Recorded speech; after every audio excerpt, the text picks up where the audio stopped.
নমস্কাৰ পুনৰবাৰ সকলোকে ডিজি ইনফো আছাম চেনেললৈ স্বাগতম জনালোঁ। ইতিমধ্যে আপোনালোকে নিশ্চয় গম পাই আছে যে নতুনকৈ যিসকলে জিঅ'টেক কৰিছিলে, য'ত চেল্ফ জিঅ'টেক হওক বা জীৱিকা বাইদেউসকলে আপোনালোকৰ ঘৰত গৈ জিঅ'টেক কৰিছিলে বা অন্যান্য কোনোবাই গৈ যদি জিঅ'টেক কৰিছিলে, তাত প্ৰায় 30 লাখ নতুনকৈ জিঅ'টেক কৰা হৈছিলে, য'ত নতুনকৈ চৰকাৰী ঘৰ প্ৰদান কৰিব বুলি ইতিমধ্যে মুখ্যমন্ত্ৰীয়ে কৈছিলে যে 30 লাখ নতুনকৈ যি ঘৰ প্ৰদান কৰিব, যিটো নতুনকৈ জিঅ'টেক কৰা হ'ল, সেই মানুহখিনিক কিন্তু নতুনকৈ ঘৰ প্ৰদান কৰিব।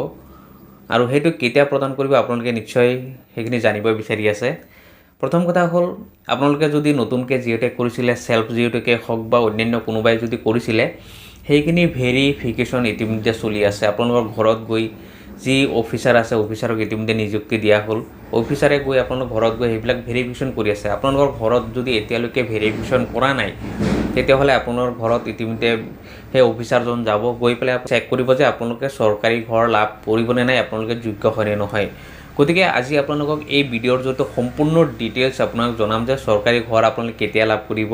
মুখ্যমন্ত্ৰীয়ে যিটো কথা ইতিমধ্যে ঘোষণা কৰিলে যে 30 লাখ নতুনকৈ যিটো ঘৰ আছে সেইখিনি ঘৰ ইতিমধ্যে প্ৰদান কৰিব। গতিকে সকলো ডিটেইলছ আপোনাক জনাম। গতিকে সকলো ৰিকুৱেষ্ট থাকিল আপোনালোকে ভিডিঅ'টো সম্পূৰ্ণকৈ চাব, আৰু যদি আপোনালোকে নতুনকৈ চাই আছে তেতিয়াহ'লে চেনেলটো ছাবস্ক্ৰাইব কৰি ভিডিঅ'টো লাইক আৰু এটা শ্বেয়াৰ কৰি দিব। ইতিমধ্যে চাওক, যিটো জিঅ'টেক কৰা হ'ল আচলতে চেল্ফ হওক বা আপোনালোকৰ যদি অফিচৰ পৰাই গৈ কোনোবাই কৰিছিলে, পঞ্চায়তৰ ফালৰ পৰাই যদি কোনোবাই কৰিছিলে, সেইখিনি যিটো ভেৰিফিকেশ্যন যিটো চলিছে, যিটো ৰিভেৰিফিকেশ্যন বুলি কোৱা হৈছে, সেই ৰিভেৰিফিকেশ্যন কৰাৰ পিছতহে কিন্তু আপোনালোকে সেইটো চৰকাৰী ঘৰ আপোনালোকে লাভ কৰিব, যদি আপোনালোকে যোগ্য হয়। ইতিমধ্যে আপোনালোকে জানে যে যি গ্ৰামোন্নয়ন যি মন্ত্ৰী আছে ৰঞ্জিত দাস ডাঙৰীয়া এটা কথা কৈছিলে যে আপোনালোকৰ যিটো জিঅ'টেক কৰা হ'ল, কিছুমানৰ গোহালিৰ ঘৰ, কিছুমানৰ পকী ঘৰ থকাৰ পিছতো কিন্তু জিঅ'টেক কৰা হ'ল, তে সেই মানুহখিনি ইতিমধ্যে নাম কিন্তু কেঞ্চেল হ'ব, সেইটো ঘৰ তেওঁলোকে লাভ নকৰে। ইতিমধ্যে যি কেইখন পঞ্চায়তত ইতিমধ্যে ভেৰিফিকেশ্যন হৈছে বা যিখিনি মানুহৰ ইতিমধ্যে ভেৰিফিকেশ্যন হৈছে, তাৰ পৰা কিন্তু বহুত মানুহৰ ঘৰ ইতিমধ্যে কেঞ্চেল কৰিছে। সেইখিনি হৈছে চাওক, পকী ঘৰ থকাৰ পিছতো তেওঁলোকে জিঅ'টেক কৰিছিলে বা আগতে চৰকাৰী ঘৰ লাভ কৰা আছিলে, সেইখিনি কিন্তু জিঅ'টেক কৰিছে। সেইখিনি কিন্তু যদি তেনেকুৱা পাইছে, কিন্তু সেইখিনি তেওঁলোকে কেঞ্চেল কৰিছে। এতিয়ালৈকে যদি আপোনালোকৰ পঞ্চায়তত যদি তেনেকুৱা ৰিভেৰিফিকেশ্যন হোৱা নাই, তেতিয়াহ'লে আপোনালোকৰ সোনকালে এইকেইদিনৰ ভিতৰতে অতি সোনকালে কিন্তু আপোনালোকে সেই ৰিভেৰিফিকেশ্যন হ'ব। ৰিভেৰিফিকেশ্যন হোৱাৰ পিছত কিন্তু আপোনালোকে সেই চৰকাৰী ঘৰ লাভ কৰিব, যদি আপোনালোকে যোগ্য হয়। কাৰণ চাওক, যিটো চেল্ফ জিঅ'টেক ইতিমধ্যে কৰা হ'ল, তাত ডকুমেণ্টছৰ কথা আছে, ডকুমেণ্টছ কি দিব লাগে।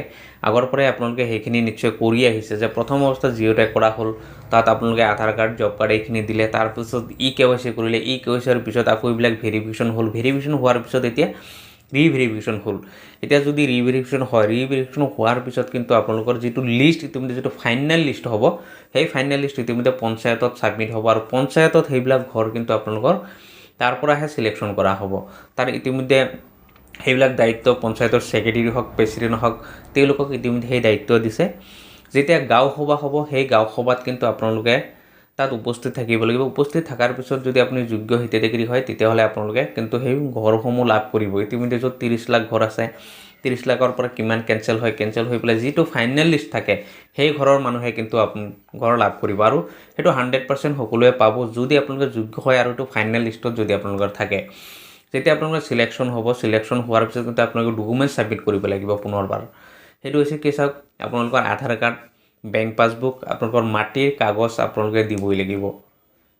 তাৰপিছত যদি ৰেচন কাৰ্ড আছে, আপোনালোকে ৰেচন কাৰ্ড দিব লাগে। এইখিনি ডকুমেণ্ট যেতিয়া ছাবমিট কৰিব, ছাবমিট কৰাৰ পিছতহে আপোনালোকে পাব।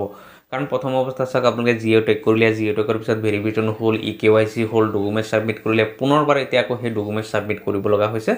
যেতিয়া পঞ্চায়তত যেতিয়া আপোনাৰ গাঁও সভা হ'ব, তেতিয়া আপোনালোকৰ সেইবিলাক ছিলেকশ্যন হ'ব।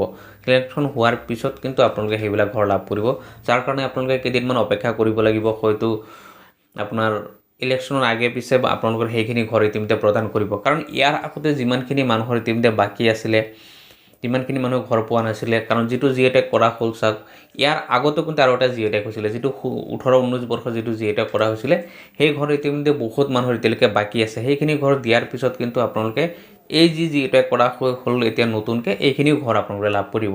কাৰণ চাওক, কিছুমান পঞ্চায়তত এতিয়ালৈকে 18-19 বৰ্ষৰ যিবিলাক ঘৰ আছিলে, সেইবিলাক এতিয়ালৈকে বাকী আছে, এতিয়ালৈকে সেইবিলাক দিব পৰা নাই। তেতিয়ালৈকে সেইখিনি কমপ্লিট নহয়, আপোনালোকে নতুন ঘৰ কেতিয়াও লাভ নকৰে।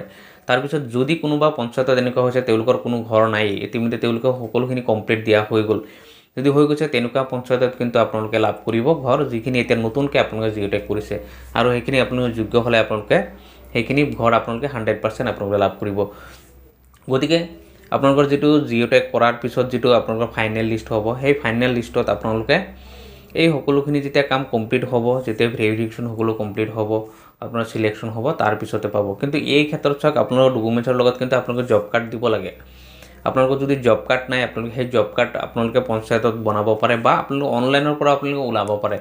সেইটো মই আগৰ ভিডিঅ'ত আপোনালোকক কৈছোঁ কেনেকৈ ওলাব পাৰে। আপোনালোকে পে' লিষ্টত গৈ চাই ল'ব যে যদি আপোনালোকে এতিয়ালৈকে জব কাৰ্ড নাই, আপোনালোকৰ জব কাৰ্ড হৈ আছে যদি কিন্তু আপোনালোকে অনলাইনৰ পৰা ডাউনলোড কৰিব পাৰে। সেইটো আপোনালোকে পাৰিব আৰু সেইটোৰ ভিডিঅ' আপোনালোকে চাই ল'ব। পে' লিষ্টত দিয়া হৈ আছে, সম্পূৰ্ণ ডিটেইলছ দিয়া হৈ আছে, আপোনালোকে চাই ল'ব। গতিকে এই চৰকাৰী ঘৰৰ ক্ষেত্ৰত যদি আপোনালোকে লাভ কৰাত কিবা অসুবিধা পায় তেতিয়াহ'লে আপোনালোকে ভিডিঅ'ত কমেণ্ট কৰিব। আপোনালোক সেইখিনি আপোনালোক ছল্ভ কৰিবলৈ যত্ন কৰিম যাতে আপোনালোকে সেইটো চৰকাৰী ঘৰ আপোনালোকে লাভ কৰিব পাৰে। ধন্যবাদ।